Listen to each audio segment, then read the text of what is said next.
Hello. Hello ಸ್ಫೂರ್ತಿ, ನಾನು ಪ್ರೀತಮ್ ಮಾತಾಡ್ತಿರೋದು. ಹೇಳಿ, ಗೊತ್ತಾಯ್ತು. ಓ ಸಾರಿ, ಮಲಗಿದ್ರಾ?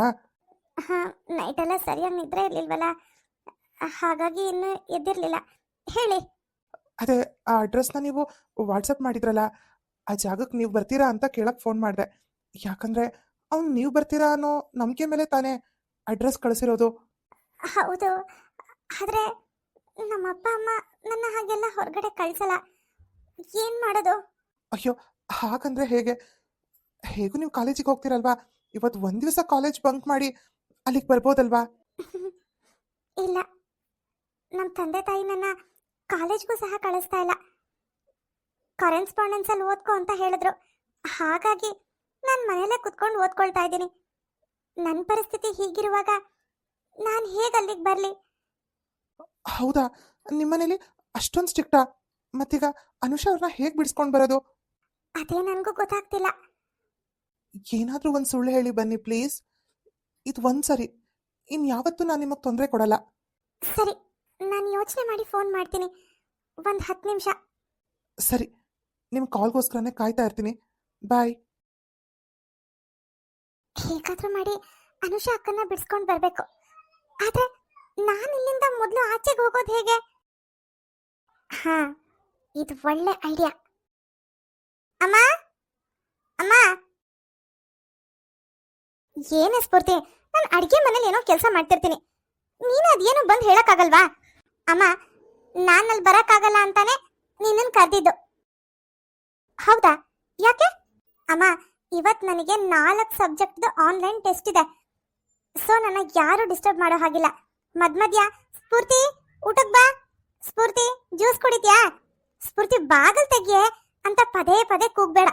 ಅದನ್ನ ಹೇಳೋಣ ಅಂತಾನೆ ಕರೆದೆ. ಹೌದಾ?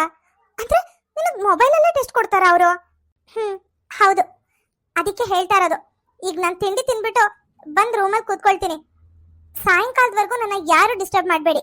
ಅಲ್ಲ ಕಣೆ, ಇರೋದು 4 ಟೆಸ್ಟ್ ಅಂತ್ಯಾ, ಅದನ್ನ ಅಟೆಂಡ್ ಮಾಡಕ್ಕೆ ಸಾಯಂಕಾಲದವರೆಗೂ ಆಗುತ್ತಾ? ನಾನು ಒಬ್ಳೇನ ಟೆಸ್ಟ್ ಅಟೆಂಡ್ ಮಾಡ್ತಿರೋದು? ಸಾವಿರಾರು ಜನ ಇರ್ತಾರೆ. ಹಾಗೆ ಸರ್ವರ್ ಪ್ರಾಬ್ಲಮ್ ಕೂಡ ಆಗುತ್ತೆ ಮಧ್ಯ. ಅದಕ್ಕೆ ಲೇಟ್ ಆಗುತ್ತೆ. ಮಧ್ಯ ಬಂದು ನನ್ನ ಡಿಸ್ಟರ್ಬ್ ಮಾಡಬೇಡ. ಸರಿ ಆಯ್ತು, ಒಂದ್ ಕೆಲಸ ಮಾಡು, ತಿಂಡಿ ತಿನ್ಕೊಂಡು ಕುತ್ಕೊಂಡ್ಬಿಡು. ಒಂದಿಷ್ಟು ಫ್ರೂಟ್ಸು, ಬಿಸ್ಕೆಟ್ಸ್ ಎಲ್ಲ ತಗೊಂಡ್ ಬಂದು ಇಲ್ಲೇ ಇಟ್ಕೊಂಡು ತಿನ್ಕೋ, ಸರಿನಾ? ತಿಂಡಿ ಒಂದ್ ಸಾಕು, ಆ ಟೆಸ್ಟ್ ಮುಗಿಯೋವರೆಗೂ ಇನ್ನೇನು ತಿನ್ನಲ್ಲ ನಾನು. ಸರಿ ಆಯ್ತು, ಇವಾಗ ತಿಂಡಿ ತಿನ್ನು ಬಾ. ಹಾಗೆ ಅಪ್ಪಂಗೂ ಈ ವಿಚಾರ ಹೇಳ್ಬಿಡು. ಮಧ್ಯ ಸ್ಫೂರ್ತಿ, ಏನ್ ಮಾಡ್ತಿದ್ಯಮ್ಮ ಅಂತ ಬಂದು ಬಾಗಿಲು ತಟ್ತಾರೆ. ನನಗಲ್ಲಿ ರಿಪ್ಲೈ ಮಾಡಕ್ ಆಗಲ್ಲ. ಅದನ್ನೆಲ್ಲ ನಾನು ನೋಡ್ಕೊಳ್ತೀನಿ ಕಣೆ. ನೀನ್ ಮೊದಲು ಬಂದು ತಿಂಡಿ ತಿನ್ನು. ಸರಿ, ನೀನ್ ಹೋಗಿರೋ, ನಾನು ಫ್ರೆಶ್ ಅಪ್ ಆಗಿ ಬರ್ತೀನಿ. ಹಬ್ಬ, ಇವಾಗ ಮನ್ಸಿಗೆ ನೆಮ್ಮದಿ ಆಯ್ತು. ಸಾಯಂಕಾಲದವರೆಗೂ ನಾನು ಈ ರೂಮಲ್ಲೇ ಇರ್ತೀನಿ ಅಂತ ಅಪ್ಪ ಅಮ್ಮ ಅನ್ಕೊಂಡಿರ್ತಾರೆ. ನನ್ನ ಯಾರು ಡಿಸ್ಟರ್ಬ್ ಮಾಡಲ್ಲ. ಈಗಲೇ ಪ್ರೀತಮ್ ಅವ್ರಿಗೆ ಫೋನ್ ಮಾಡಿ ನಾನು ಬರ್ತಿದ್ದೀನಿ ಅಂತ ಹೇಳ್ಬಿಡ್ತೀನಿ. ಹಲೋ. ಪ್ರೀತಮ್ ಅವರೇ, ನಾನು ಬರ್ತಾ ಇದ್ದೀನಿ. ನಾನು ಎಲ್ಲಿಗೆ ಬರಬೇಕು? ಥ್ಯಾಂಕ್ ಯು ಸೋ ಮಚ್ ಸ್ಫೂರ್ತಿ. ನೀವು ಅಂಕಿತ್ ಮನೆ ಹತ್ರ ಬನ್ನಿ ಸಾಕು. ಏನು, ಅಂಕಿತ್ ಅವ್ರ ಮನೆ ಹತ್ರನಾ? ನಾನು ಬರ್ತಾ ಇರೋ ವಿಷಯ ನಮ್ಮ ತಂದೆ ತಾಯಿಗೆ ಗೊತ್ತಿಲ್ಲ. ನಾನು ಅವ್ರಿಗೆ ನನಗೆ ಆನ್ಲೈನ್ ಟೆಸ್ಟ್ ಇದೆ, ಸಾಯಂಕಾಲದವರೆಗೂ ನನ್ನ ಯಾರು ಡಿಸ್ಟರ್ಬ್ ಮಾಡಬೇಡಿ ಅಂತ ಸುಳ್ಳು ಹೇಳಿದ್ದೀನಿ. ನಾನೀಗ ಬಾಲ್ಕನಿಯಿಂದ ಬರಬೇಕು ಅಷ್ಟೇ, ಅದಕ್ಕೆ ಕೇಳ್ತಾ ಇದ್ದೀನಿ. ಓ ಹೌದಾ, ಹಾಗಿದ್ರೆ ನೆಕ್ಸ್ಟ್ ರೋಡಲ್ಲಿ ವೆಯ್ಟ್ ಮಾಡ್ತೀರಿ, ನಾನು ಅಂಕಿತ್ ಅಲ್ಲಿಗೆ ಬರ್ತೀವಿ. ಸರಿ. ಸ್ಫೂರ್ತಿ ಅವರೇ, ತುಂಬಾ ಹೊತ್ತಾಯ್ತಾ ಬಂದು? ಇಲ್ಲ, 5 ನಿಮಿಷ ಆಯ್ತು ಅಷ್ಟೇ. ಸ್ಫೂರ್ತಿ, ನಿಮ್ಮ ತಂದೆ ತಾಯಿಗೆ ಗೊತ್ತಿಲ್ಲದೆ ನೀನು ನಮಗೆ ತುಂಬ ಸಹಾಯ ಮಾಡ್ತಿದ್ಯಾ. Thank you so much. ನಾನು ಇಷ್ಟೆಲ್ಲ ಮಾಡ್ತಿರೋದು ಅನುಷಾ ಅಕ್ಕಂಗೋಸ್ಕರ. ಅವ್ರು ಎಷ್ಟು ಒಳ್ಳೆಯವರು ಗೊತ್ತಾ? ಪಾಪ, ಅವ್ರ ತಂದೆ ತಾಯಿನ ನೆನ್ಸ್ಕೊಂಡು ಅವ್ರು ಎಷ್ಟು ಅಳ್ತಾರೆ ಅಂತ ನಿಮಗೆ ಗೊತ್ತಾ? ಅವ್ರು ನಿಮ್ಮನ್ನ ತುಂಬಾ ಪ್ರೀತಿಸ್ತಾ ಇದ್ದಾರೆ. ನೀವ್ ಯಾಕೆ ಅವ್ರಿಗೆ ಈ ತರ ಮಾಡಿದ್ರಿ? ನೋಡಿ, ಇವಾಗ ಇದನ್ನೆಲ್ಲ ಮಾತಾಡ್ಕೊಂಡು ಕುತ್ಕೊಳ್ಳೋ ಸಮಯ ಅಲ್ಲ ಇದು. ಆದಷ್ಟು ಬೇಗ ನಾವು ಅಲ್ಲಿಗೆ ಹೋಗ್ಬೇಕು. ನಡೀರಿ. ಹೌದು, ನಡೀರಿ ಹೋಗೋಣ. ಸ್ಫೂರ್ತಿ ಒಬ್ಳೆ ಒಳಗಡೆ ಬರ್ತಾಳೆ. ಅಂಕಿತ್ ಪ್ರೀತಮ್ ಇಬ್ರು ಆಚೆ ನಿಂತಿರ್ತಾರೆ. ವಾವ್, ಯಾರಿದು? ನೀವು ನಿಜವಾಗ್ಲೂ ನನ್ನನ್ನು ಹುಡ್ಕೊಂಡು ಬಂದಿದ್ದೀರಾ? ನಿನ್ನೆ ನನ್ ಜೊತೆ ಫೋನಲ್ಲಿ ಮಾತಾಡಿದ್ ನೀವೇನಾ? ಹೌದು, ನಾನೇ ನಾನೇ ಮಾತಾಡಿದ್ದು. ವಾವ್, ನೀವು ಎಷ್ಟು ಬ್ಯೂಟಿಫುಲ್ ಆಗಿದ್ದೀರಾ. ಇವ್ನ್ ನೋಡೋಕೆ ಪಕ್ಕ ಪೊರ್ಕಿ ತರನೇ ಇದ್ದಾನೆ. ಅನುಷಾ ಅಕ್ಕ ಇಲ್ಲಿ ಬಂದು ಸಿಕ್ಕಾಕೊಂಡಿದಾರ. Thank you so much. ನಿನ್ನೆ ನಿಮ್ ವಾಯ್ಸ್ ಕೇಳಿ ಫಿದಾ ಆದೆ. ಇವತ್ತು ನಿಮ್ಮನ್ನ ನೋಡ್ತಾ ಇದ್ದೀನಿ, ಪೂರ್ತಿ ಕಳೆದೋಗಿದ್ದೀನಿ.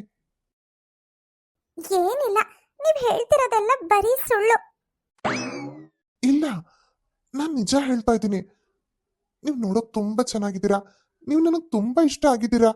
ಅಲ್ಲ, ಅದ್ ನಿಜ ಆಗಿದ್ರೆ ನಾನು ಇಲ್ಲಿಗೆ ಬರ್ತೀನಿ ಅಂತ ಗೊತ್ತಿದ್ರು ನೀವು ಡ್ರಿಂಕ್ಸ್ ಮಾಡ್ಕೊಂಡು ಸ್ಮೋಕ್ ಮಾಡ್ಕೊಂಡು ಆರಾಮಾಗಿ ಇರ್ತಿದ್ರ ಮನೇಲಿ. ನನಗೋಸ್ಕರ ಏನಾದ್ರೂ ಗಿಫ್ಟ್ ತಂದು ಇಟ್ಟಿದ್ರಿ ತಾನೆ? ಇಲ್ಲಿ ನೋಡಿದ್ರೆ ಎಂತದೂ ಇಲ್ಲ. ನೀವ್ ಅದಕ್ಕೆ ಕೋಪ ಮಾಡ್ಕೊಂಡಿದ್ದೀರಾ? ಇಲ್ಲೇ ವೆಯ್ಟ್ ಮಾಡ್ತೀರಿ, ಅರ್ಧ ಗಂಟೆ ಹೀಗ್ ಹೋಗಿ ಹಾಗೆ ಬಂದ್ಬಿಡ್ತೀನಿ. ನಿಮ್ಗೆ ಎಂತ ಗಿಫ್ಟ್ ತರ್ತೀನಿ ನೋಡ್ತಾ ಇರಿ. ನಿಜವಾಗ್ಲೂ?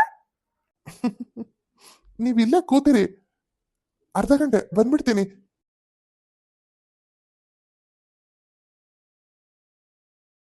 ಅವನನ್ನ ಹೇಗೋ ಉಪಾಯ ಮಾಡಿ ಆಚೆ ಕಳಿಸ್ದೆ. ಆದ್ರೆ ಅನುಷಾ ಅಕ್ಕನ ಎಲ್ಲಿ ಅಂತ ಹುಡ್ಕೋದು? ಅಷ್ಟೊತ್ತಿಗೆ ಸ್ಫೂರ್ತಿಗೆ ಗ್ಲಾಸ್ ಹೊಡೆದಿದ್ದ ಶಬ್ದ ಕೇಳಿಸುತ್ತೆ.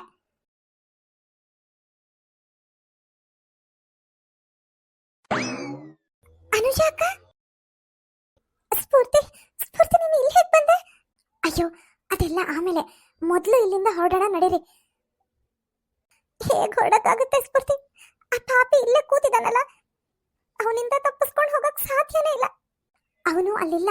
ನಾನೇನೋ ಐಡಿಯಾ ಮಾಡಿ ಅವನ್ನ ಆಚೆ ಕಳ್ಸಿದ್ದೀನಿ. ನಾವಿನ್ನೂ ಹೀಗೆ ಇಲ್ಲೇ ಮಾತಾಡ್ತಾ ನಿಂತಿದ್ರೆ ಅವನ್ ಬಂದ್ಬಿಡ್ತಾನೆ. ಮೊದಲು ನೀವು ನನ್ನ ಜೊತೆ ಬನ್ನಿ. ಸ್ಫೂರ್ತಿ ಅನುಷಾನ ಅಲ್ಲಿಂದ ಕರ್ಕೊಂಡು ಹೊರಗಡೆ ಬಂದ್ಬಿಡ್ತಾಳೆ. ಪ್ರೀತಮ್, ಸ್ಫೂರ್ತಿ ಹೋಗಿ ಎಷ್ಟೊತ್ತಾಯ್ತು, ಅಲ್ಲಿಂದ ಒಂದು ಫೋನು ಮಾಡಿಲ್ಲ ಅವಳು. ಅನುಷಾ ಸಿಕ್ಕದ್ಲೋ ಇಲ್ವೋ ಒಂದು ಗೊತ್ತಾಗ್ತಿಲ್ವಲ್ಲೋ. ಅಲ್ಲಿ ಸ್ಫೂರ್ತಿ ಅವ್ರ ಸಿಚುವೇಶನ್ ಹೇಗಿದೆಯೋ ಏನೋ. ನಾವಂತೂ ಅವ್ರಿಗೆ ಫೋನ್ ಮಾಡೋದು ಬೇಡ. ನಾವೇನಾದ್ರೂ ಫೋನ್ ಮಾಡಿದ್ರೆ ಅಲ್ಲಿ ಒಳಗಡೆ ಇರೋರಿಗೆಲ್ಲ ಡೌಟ್ ಬರುತ್ತೆ. ಛೇ, ನಾನು ಅನುಷಂಗೆ ಯಾಕಾದ್ರೂ ಬೈದ್ನೋ. ನಾನು ಬೈದಿರಲಿಲ್ಲ ಅಂದಿದ್ರೆ ಅವಳು ಮನೆ ಬಿಟ್ಟು ಹೋಗ್ತಿರ್ಲಿಲ್ಲ, ಈ ರೀತಿ ಎಲ್ಲ ಆಗ್ತಾನೂ ಇರ್ಲಿಲ್ಲ. ಅನುಷಾ, ಅಂಕಿತ್ ನಾನು ಮತ್ತೆ ನಿಮ್ಮನ್ನ ನೋಡ್ತೀನೋ ಇಲ್ವೋ ಅಂತ ಅನ್ಕೊಂಡ್ಬಿಟ್ಟಿದ್ದೆ. ಅನುಷಾ, ನಾನು ಏನೋ ಕೋಪದಲ್ಲಿ ಒಂದು ಮಾತು ಬೈದೆ ಅಂತ ನೀನ್ ಮನೆ ಬಿಟ್ಟೆ ಹೋಗ್ಬಿಡದ? ನಿನಗೋಸ್ಕರ ನಾನು ಎಷ್ಟು ಸಂಕಟ ಪಟ್ಟಿದ್ದೀನಿ ಅಂತ ನೀನ್ ಏನಾದ್ರೂ ಯೋಚನೆ ಮಾಡಿದ್ಯಾ? ಮತ್ತೆ ನಾನು ನಿಮ್ಮನ್ನ ನಂಬಿತಾನೆ ಬಂದಿದ್ದು. ನೀವು ಹಾಗೆಲ್ಲ ಬೈದ್ರೆ ನನಗೆ ಬೇಜಾರಾಗಲ್ವಾ? Sorry Anusha, I am very sorry. I love you. I too love you Ankit. ನೋಡಿ, ನೀವಿಬ್ರು ಒಬ್ರಿಗೊಬ್ರು ಎಷ್ಟು ಪ್ರೀತಿ ಮಾಡ್ತೀರಾ. ಗಂಡ ಹೆಂಡತಿ ಅಂದ್ಮೇಲೆ ಸಣ್ಣ ಪುಟ್ಟ ಜಗಳ ಮನಸ್ತಾಪಗಳು ಬರೋದು ಸಹಜ. ಹಾಗಂತ ಈ ರೀತಿ ಎಲ್ಲ ಮಾಡ್ತಾರಾ? ಸದ್ಯ ಈಗೆಲ್ಲ ಸರಿ ಹೋಯ್ತಲ್ಲ, ಇನ್ಯಾವ ಯೋಚನೆನೂ ಇಲ್ಲ. ಸ್ಫೂರ್ತಿ ಅವ್ರೆ, ಅಲ್ಲಿ ಯಾರಿದ್ರು? ನೀವ್ ಹೇಗ್ ಅನುಷಾ ಅವ್ರನ್ನ ಬಿಡ್ಸ್ಕೊಂಡ್ ಬಂದ್ರಿ? ಏನಾಯ್ತು ಗೊತ್ತಾ? ಸ್ಫೂರ್ತಿ ನಡೆದಿದ್ದೆಲ್ಲ ಪ್ರೀತಮ್ ಹತ್ರ ಹೇಳ್ತಾಳೆ. ಇರೋ ಒಂದ್ ಹುಡ್ಗಿ ಸಾಲದು ಅಂತ ಇನ್ನೊಂದ್ ಹುಡ್ಗಿನ ಪಡೆಯಕ್ ಹೋಗಿ ಇಬ್ರನ್ನು ಕಳ್ಕೊಂಡ ಅವನು. ಅಯ್ಯೋ, ನನ್ ಮೊಬೈಲ್ ಅವನ ಹತ್ರನೇ ಉಳ್ಕೊಂಡ್ಬಿಟ್ಟು. ಅಯ್ಯೋ, ಮೊಬೈಲ್ ಹೋದ್ರೆ ಹೋಯ್ತು, ಇನ್ನೊಂದ್ ತಗೊಂಡ್ರಾಯ್ತು ಬಿಡು. ಹೌದಕ್ಕ, ನೀವ್ ಹೇಗೋ ಸೇಫ್ ಆಗಿ ವಾಪಸ್ ಬಂದ್ರಲ್ಲ, ನಮ್ಗಷ್ಟೇ ಸಾಕು. ಅಂಕಿತ್, ನೀನು ಅನುಷಾ ಅವ್ರನ್ನ ಕರ್ಕೊಂಡು ಮನೆಗೆ ಹೋಗು. ನೀನು ಮತ್ತೆ ಸ್ಫೂರ್ತಿ ನಮ್ಮ ವಿಷಯ ಬಿಡು, ನೀನ್ ಮೊದ್ಲು ಅವ್ರನ್ನ ಮನೆಗೆ ಕರ್ಕೊಂಡು ಹೋಗು. ಪಾಪ, ನಿನ್ನೆಯಿಂದ ಅವ್ರು ಊಟ ಮಾಡ್ದಂಗೆ ಅನ್ಸ್ತಾ ಇಲ್ಲ ನನ್ಗೆ. ಅವ್ರಿಗೆ ಎಷ್ಟು ನೋವಿರುತ್ತೋ ಏನೋ. ಮೊದ್ಲು ಇಬ್ರು ಮನೆಗೆ ಹೋಗಿ ಸ್ವಲ್ಪ ರಿಲ್ಯಾಕ್ಸ್ ಆಗಿ. Thank you Spoorthi, thank you so much. ಅಕ್ಕ, ಈ ಥ್ಯಾಂಕ್ಸ್ ಎಲ್ಲ ಆಮೇಲೆ, ಮೊದ್ಲು ನೀವಿಬ್ರು ಮನೆಗೆ ಹೋಗಿ. ಸ್ಫೂರ್ತಿ ಅವ್ರೆ, ಈ ವಿಷಯದಲ್ಲಿ ನಿಮ್ಗೆ ಎಷ್ಟು ಥ್ಯಾಂಕ್ಸ್ ಹೇಳಿದ್ರು ಕಡಿಮೆನೆ. ನಿಮಗೂ ಅಷ್ಟೇ. ನೀವು ನಿಮ್ ಫ್ರೆಂಡ್ಗೋಸ್ಕರ ಎಷ್ಟೆಲ್ಲ ರಿಸ್ಕ್ ತಗೊಂಡ್ರಿ ಅಲ್ವಾ? ಅದ್ರಲ್ಲೇನಿದೆ, ನಿಜಕ್ಕೂ ನಿಮ್ ಫ್ರೆಂಡ್ಶಿಪ್ ಗ್ರೇಟ್. ನಾನು ಅಂಕಿತ್ ಇಬ್ರು ಚೈಲ್ಡ್ಹುಡ್ ಫ್ರೆಂಡ್ಸ್. ಆದ್ರೆ ನೀವು ಅನುಷಾ ಇಬ್ರು ನಿನ್ನೆ ಮೊನ್ನೆ ಪರಿಚಯ ಆದವರು. ಆದ್ರೂ ನೀವು ಅವ್ರಿಗೋಸ್ಕರ ಇಷ್ಟೆಲ್ಲ ರಿಸ್ಕ್ ತಗೊಂಡ್ರಲ್ಲ. ಅನುಷಾ ಅಕ್ಕ ತುಂಬಾ ಒಳ್ಳೆಯವರು. ಒಳ್ಳೆ ಮನ್ಸಿರೋರ್ಗೆ ಯಾವತ್ತೂ ಒಳ್ಳೇದೇ ಆಗುತ್ತಲ್ವಾ? ಹೌದು, ಒಳ್ಳೆ ಮನ್ಸಿರೋರ್ಗೆ ಯಾವತ್ತೂ ಒಳ್ಳೇದೇ ಆಗುತ್ತೆ. ಸರಿ, ಹಾಗಿದ್ರೆ ನಾನಿನ್ ಬರ್ತೀನಿ. ಹೇಗೂ ನಿಮ್ಮ ತಂದೆ ತಾಯಿಗೆ ಸಾಯಂಕಾಲದವರೆಗೂ ನನ್ನ ಡಿಸ್ಟರ್ಬ್ ಮಾಡಬೇಡಿ ಅಂತ ಹೇಳಿದ್ದೀರಾ. ಅಲ್ಲಿವರೆಗಾದ್ರೂ ನನ್ನ ಜೊತೆ ಟೈಮ್ ಸ್ಪೆಂಡ್ ಮಾಡ್ಬೋದಲ್ವಾ? ಅದ್ ಸರಿ, ಆದ್ರೆ ನಾನ್ಯಾಕೆ ನಿಮ್ ಜೊತೆ ಟೈಮ್ ಸ್ಪೆಂಡ್ ಮಾಡ್ಬೇಕು?